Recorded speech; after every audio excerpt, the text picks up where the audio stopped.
ТВ-боксы с улучшением изображения. Да, сегодня мы поговорим о них, какие существуют улучшайзеры изображения и какие же ТВ-боксы имеют эти улучшения. Поэтому сегодня я собрал для вас целую подборку. Мы не будем его делить на топ, но я вам расскажу о каждом из них, какие технологии в них есть. Поэтому на канале Технозон ТВ-боксы, конкретно улучшающие изображение на вашем телевизоре на 2026 год. Поехали.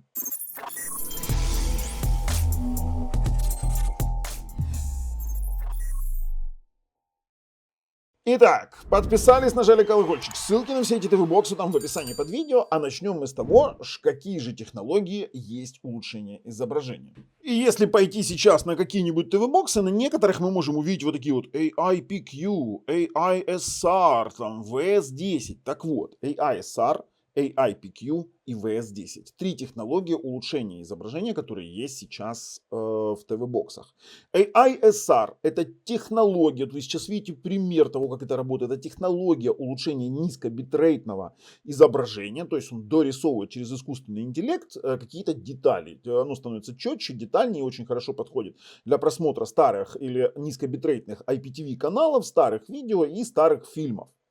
AIPQ — это технология, которая кадр за кадром анализирует сцену и меняет контрастность, в пределах допустимого контраст, яркость, цветность и все остальное. То есть она просто-напросто делает изображение интереснее в плане цветовосприятия. Не всем нравится, но поэтому есть как есть. Есть ТВ-боксы с AIPQ, есть без него.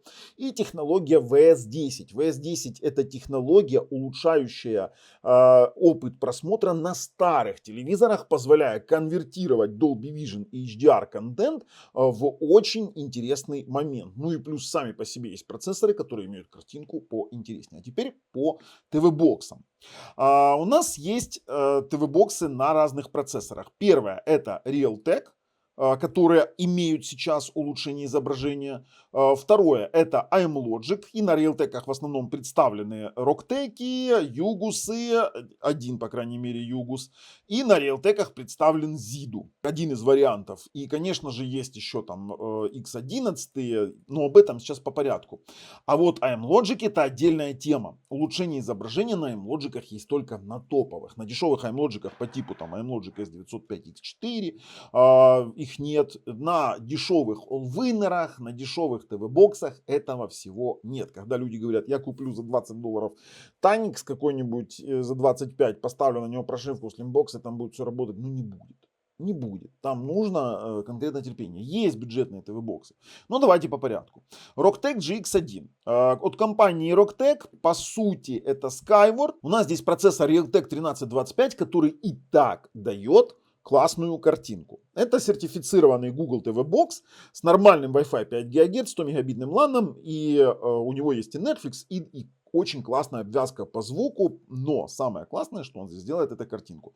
У него есть и AISR, AIPQ и технология VS10, но AIPQ и AISR включается и выключается одной галочкой, одним пунктом, то есть нельзя их отдельно регулировать. Это следует учитывать. Дает очень классную картинку, но имеет детские болезни, с которыми очень многие мирятся именно из-за качества самой картинки, из-за качества звука. Сейчас он стоит на Алиэкспрессе $101, память дорожает, цены растут. В Украине можно купить на нашем фирменном сайте technozone.com.ua Rocktec GX1 с предоплатами на Nexon максимальный Sweet TV тариф L на 6 месяцев, и плюс еще и с промокодом Technozone будет скидочка. Из той же серии Yugus SK2, та же самая платформа от Skyward на Realtek RTD 1325, и все абсолютно идентично работает, но его можно купить на Алиэкспресс дешевле. У него, правда, всего лишь один USB порт, второй Type-C порт, это или плюс, или минус, но те же самые 100 мегабит LAN порт, но классный Wi-Fi 5 ГГц, но при этом, я вам объясню, здесь нет фирменных фишек Yugus. А вот если брать из топовых Югус, то тут уже там цена, конечно, кусается. $244 за Югус SK1, и в нем конкретно есть технологии AIPQ и AISR. Хорошо работающие, но при этом нет технологии VS10. Очень мощный, на чистом андроиде, с 1000 мегабитным LAN, с процессорами Logic S928XK, 8 на 128, при том, что у него есть DRM-L1, но нет ни Netflix, ничего подобного, хотя стриминговые сервисы сервисы, например, наши украинские, работают все без проблем. Классный, мощный, посмотрите мой обзор. И обвязка по звуку, по пробросу звука шикарная. Югус AM9 Pro относительная новинка. Было раньше AM9, сейчас AM9 Pro на Dolby Vision. Только сделал обзор. Это уже процессор полноценный AMLogic S905 X5J на ARM V9 архитектуре, на LPDDR5. И здесь есть AI-SR и AI-PQ. Работающие, хорошо работающие, нет VS10.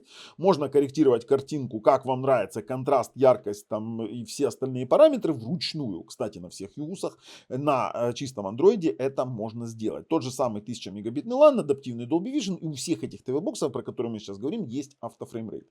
Югус SK4, немножко дешевле процессор, немножко дешевле ТВ-бокс, AMLogic S905 X5MJ, но здесь есть только AI-SR.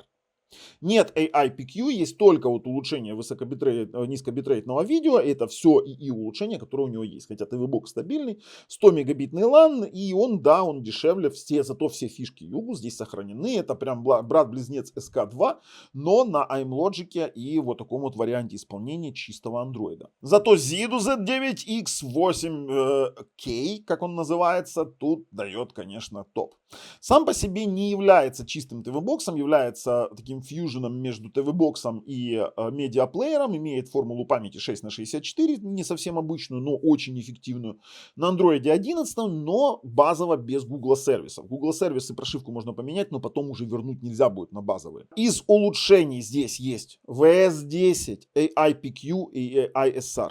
На этих процессах есть все. Это AMLogic S905, S928XK. Есть каталогизатор фильмов, есть обвязка по звуку многоканальному, крутая, аппаратная, крутая. И есть, конечно же, музыкальные, Tidal Connect, стримить можно, но это формат медиаплеер. А вот его младший брат Zidu Z9X Pro на Realtek 1619, он дешевле, тот же самый формат медиаплеера, но он имеет только VS10, не имеет AI-PQ и AI-SR, ну и цена у них, конечно же, кусается. Если хотите народный ТВ-бокс, то, конечно же, Xiaomi TV-бокс третьей генерации, только оригинальный. В Украине сейчас покупать их стрёмно, много подделок. За 64 бакса он имеет конкретно AI-SR на AMLogic S905 X5M процессоре, сертифицированный с Netflix. Без LAN-порта, ну, можно расширить с помощью вот таких вот адаптеров. При этом есть у него нормальный Wi-Fi 5 ГГц, хорошая обвязка по звуку, более-менее нормально, Dolby Vision, конечно же, адаптивный. И вот эти вот все ТВ-боксы до сего момента были с Dolby Vision, потому что дальше у нас идет серия с HDR и HDR10+. Такое подходит для Samsung, и здесь уже выступают бюджетные варианты. Например, тот же самый Rocktech GT1, он не имеет технологии VS10, но имеет технологию AI, SAR и AI-PQ, формулу памяти 2х32 на Realtek 1325. Вообще отличная комбинация картинки от Realtek, хорошая комбинация с хорошим Wi-Fi, да, 100 мегабитный LAN, но Wi-Fi действительно очень хорош. Это сертифицированный Google TV, на текущий момент уже 14 будет получать, либо получил уже, да, я уже забываюсь, с Netflix и 4К тягает, и хороший пульт, и вот он действительно стабильный. Народный ТВ-бокс, это был апгрейд после Nexon X10, который мы выпускали в свое время в свет, да. В Украине его можно купить за 2990 гривен с подпиской, еще и с промокодом Технозон на фирменном нашем сайте с официальной гарантией на 24 месяца. Будет вам вообще счастье. То есть отправка сразу. Для старых телевизоров подходит те, у кого есть VS10, если вы хотите улучшить что-то. Хотя это для старых тоже подходит в плане того, что AI-SR есть, AI-PQ есть, но нет VS10. То есть контент Dolby Vision тягать не будет. Из-за этого VS10. VS10 рассчитан на Dolby Vision и на HDR, HDR10+. Теперь дальше. Nexon X11. Почему он стоит сразу дальше, чем RTX 2? Многие не верят, но этот ТВ-бокс мы разрабатывали с компанией Rocktech вместе. Технозон, Nexon и Rocktech. Остатки были проданы компании Warner, которая выпустила облегченную версию RTX 2.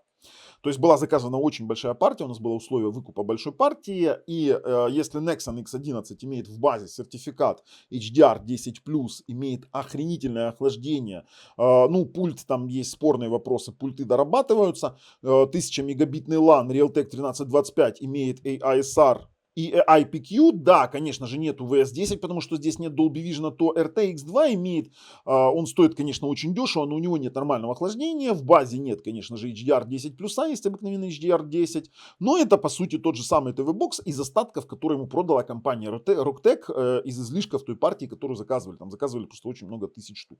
Но вот именно Nexon X11, это конкретно наше детище, это максимум на чистом андроиде, что можно было выжать из Realtek 1325.